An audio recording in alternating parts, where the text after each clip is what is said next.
I guess we stand next to the fire. Hello? Ah, yeah.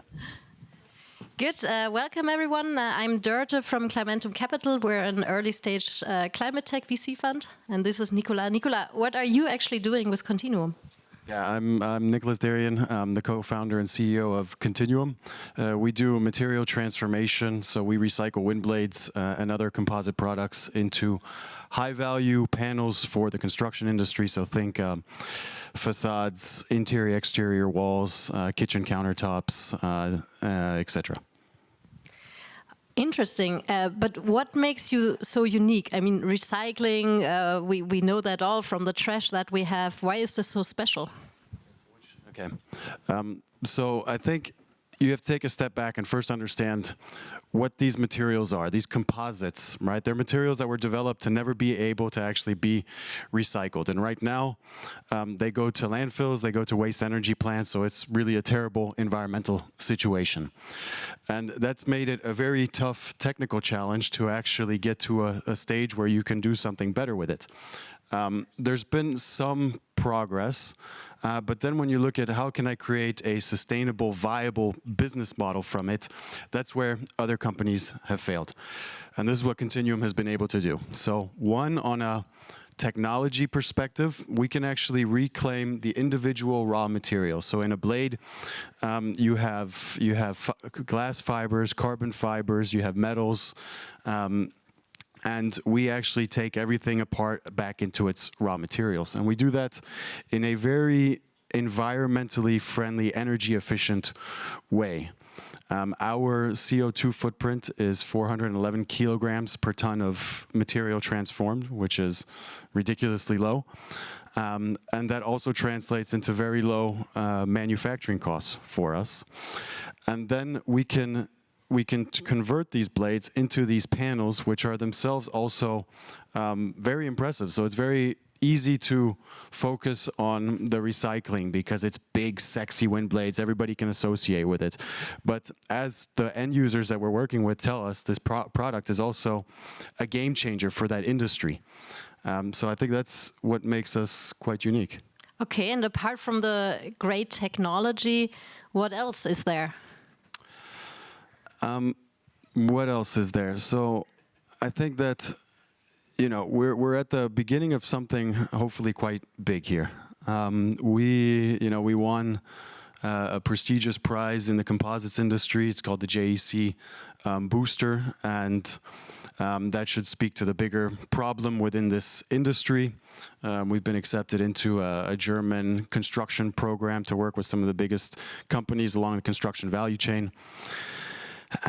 So we have a great set of first investors. So we have, you know, a very strong foundation. And why is this, I think, the beginning? We work in these very big markets. So the composites industry is a large and growing market. It's going to continue to produce more and more of these materials that will need a solution at the end of life.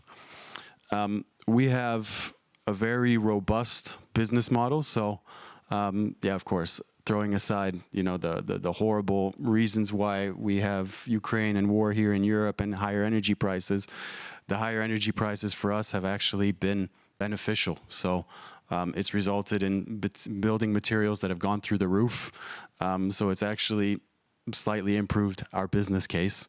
And, you know, last but certainly not least, we have, like Submer, an outstanding leadership team. So we have, you know, industry professionals with 30 plus years of experience across all relevant functions. We have a CTO who's built 50 plants in this industry.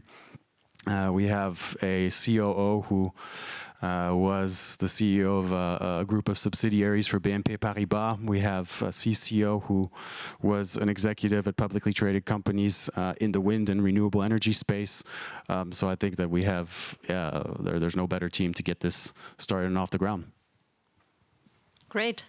Turning the tables. Yeah. So you've invested in Continuum. You're one of the few VCs that actually invests in CapEx heavy industries, boldly, I should say, invest in CapEx heavy industries. Why? So I could tell you 1,000 reasons why it's a great investment. Why is Continuum a good investment? And then why are you so confident and excited about these heavy CapEx plays? Yeah, when we looked at the Continuum case, I think what really caught our attention was how big the problem was. So we all love wind power, and it's a great renewable source, but this is actually a big problem at end of life. And these blades have a lifetime of 20 to 25 years, and we need to replace them to make wind power even more efficient, and there's no solution. So the supply of the ingoing materials into this recycling process is super big. And then when you look at the other side, at the material that you get out, when you talk to construction companies, they are looking for sustainable construction material. And these fiberglass-based materials have just so much different and better qualities and are carbon neutral and are now cost efficient because they come from recycling, that this is just from both ends a commercially super strong case. And what's in between is that you actually need to build a plant that is huge because it needs to physically destroy these huge blades. So this, and when you talk big plant, that's also CapEx. I think if you would move to the next slide, I think we have some numbers. So this first plant, which will be built in Esbjerg, which is the Danish offshoring hub, needs around 80 million euro. So this will not all be equity, this will also be debt. And this is, of course, a barrier, and if you invest into a startup.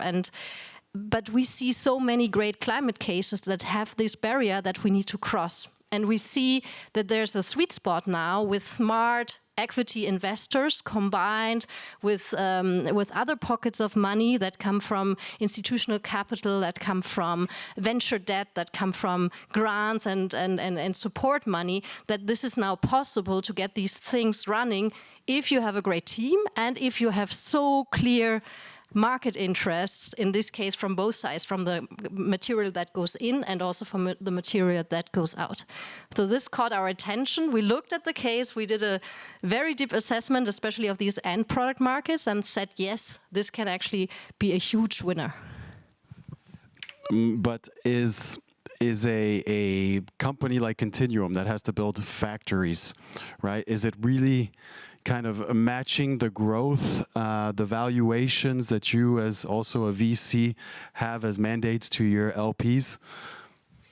Yeah, we are a commercial VC, so we need to pay back the money that the investors invested with big returns. So at the end, it's 3x of the fund. So every investment that we do has to have the potential to reach 10x or even more. So we are not philanthropic. We cannot invest just because of the great climate and other impact that we see in the case.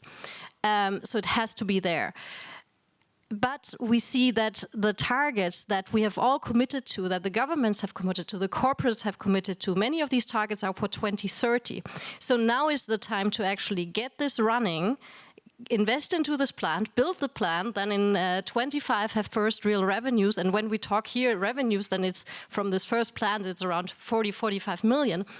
And then you actually talk about a big case. So this is a case, once this first plant is running and the second in the UK will follow shortly afterwards, then this becomes a game that is understandable also for private equity player and for other financial players. And they can just do the math and say, okay, first plant X, second plant, third plant.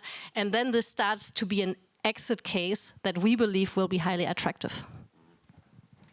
Yeah, and maybe to piggyback a little bit on that, but you know, we know of some other cases here that have, and I say this to the investment community, right? We have other reasons why we're doing this as well, but to the investment community, we have other cases here where you see that by being able to get the first factory financed, and then eventually getting to this proof of concept, and then beyond that having a pipeline of factories that for us, whether it's Europe, US, and Asia, but having this pipeline is where you can actually really start to get these these, you know, crazy kind of valuations that the community is after.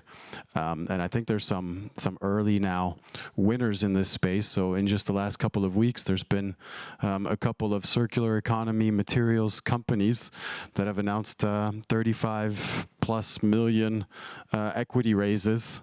And so it's fantastic, right? So I think it supports this investment thesis, and also the fact that we absolutely need these companies to come into the market, to have the financing that they need, the support that they need, because as much as software eats the world, it's not everything either. Great, thanks. You too. Thank you both. Thank you very much for that interesting discussion.